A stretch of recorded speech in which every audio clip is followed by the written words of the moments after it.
नमस्कार मित्रांनो, स्वागत आहे तुमचं आपली योजना या यूट्यूब चॅनलवरती। चॅनलवर तुम्ही नवीन असाल तर चॅनलला नक्की सबस्क्राईब करा। तर मित्रांनो, राज्य सरकारने सर्वात मोठा निर्णय या ठिकाणी घेतलेला आहे, तो म्हणजे आता राशन होणार बंद। सरकारचा हा निर्णय गरिबांसाठी खूपच धक्कादायक आहे। तर मित्रांनो, राज्य सरकारने नवीन निर्णय काढला आहे की जर तुमच्याकडे केशरी, पिवळे किंवा पांढरे यापैकी कोणतेही राशन कार्ड असेल तर मित्रांनो, तुम्ही ही 3 कामे लगेच करा, अन्यथा तुमचे राशन बंद होईल।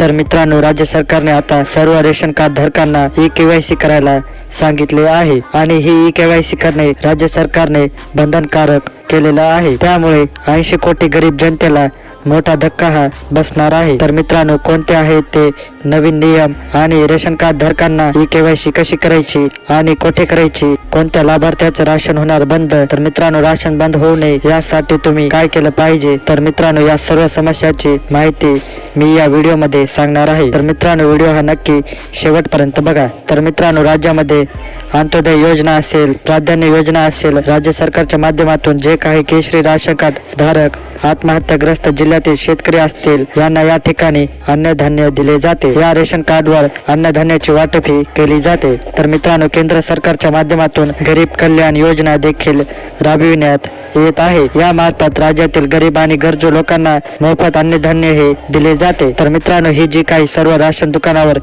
मिळणारे अन्नधान्य आहे, हे जर तुम्ही राशन कार्ड ई-केवायसी केले नाही तर तुमचे पण राशन बंद होणार आहे। तर मित्रांनो, यामध्ये मोठ्या प्रमाणात बोगस लाभार्थ्यांच्या माध्यमातून या योजनेचा म्हणजेच रेशन अन्नधान्याचा लाभ हा घेतला जातो।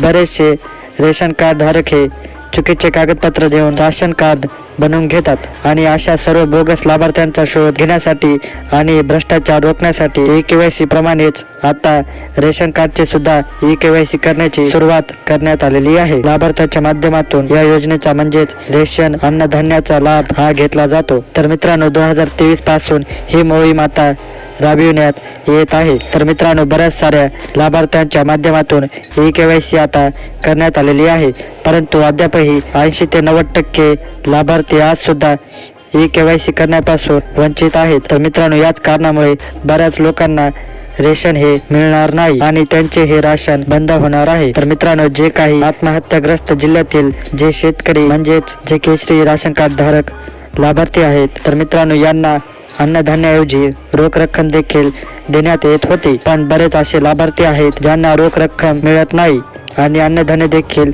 मिळत नाही। तर अशा बऱ्याच राशन कार्ड धारकांचे रेशन कार्ड तर बनलेले आहेत, परंतु त्यांना अन्नधान्याचे वितरण हे केले जात नाही। तर मित्रांनो, याचबरोबर जी आयुष्यमान भारत ही योजना राबवली जाते, याच्या अंतर्गत काही जणांचे आयुष्यमान भारत योजनेचे कार्ड काढायचे असेल तर ते देखील निघत नाहीत। तर मित्रांनो, आयुष्यमान भारत योजनेचा लाभ घेण्यासाठी आता पांढरे रेशन कार्ड धारक सुद्धा पात्र आहेत, त्यांना सुद्धा या योजनेचा लाभ हा मिळणार आहे। परंतु मित्रांनो, त्यांना सुद्धा आपला आधार कार्ड हा राशन कार्डशी लिंक करणे गरजेचे आहे। तर मित्रांनो, अशा प्रकारे आता प्रत्येक रेशन कार्डची ई-केवायसी करणे आता बंधनकारक करण्यात आलेलं आहे। तर मित्रांनो, आता बघूया नवीन नियमानुसार कोणत्या लोकांचे रेशन हे बंद होणार आहे। तर मित्रांनो, यामध्ये पहिलं आहे, ज्या रेशन कार्ड धारकांचे स्वतःच्या उत्पन्नातून 100 वर्ग मीटरचा प्लॉट किंवा घर खरेदी केलेला असेल तर त्यांचे रेशन कार्ड किंवा राशन हे बंद होणार आहे। त्याच्यानंतर जर तुमच्याकडे 4 चाकी गाडी असेल, जसे की ट्रॅक्टर,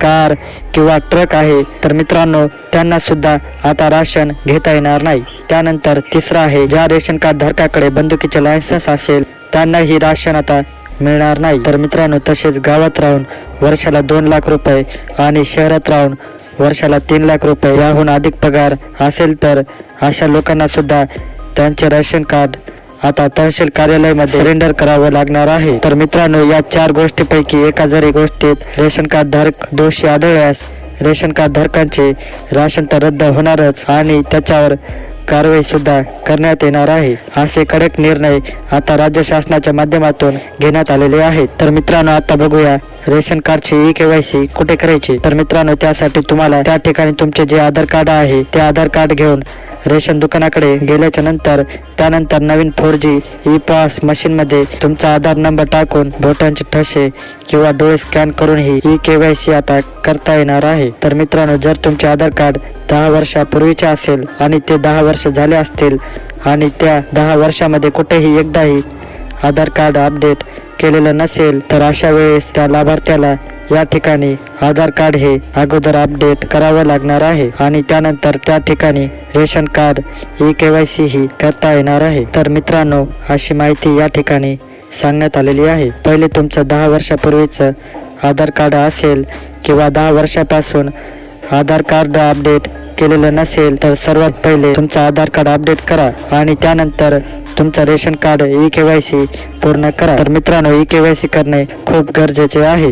जर तुमची KYC कंप्लीट झालेली नसेल तर तात्काळ तुम्ही रेशन दुकानदाराशी विचारपूस करून तुमची KYC पूर्ण करून घ्या, अन्यथा तुमचे देखील राशन बंद होईल. तर मित्रांनो, अतिशय महत्त्वपूर्ण ही माहिती आहे. व्हिडिओला जास्तीत जास्त लोकांकडे शेअर करा. तर मित्रांनो, व्हिडिओ आवडल्यास व्हिडिओला लाईक करा, कमेंट करा आणि चॅनलला सबस्क्राईब करा. पुन्हा भेटूया अशाच एका व्हिडिओमध्ये. धन्यवाद.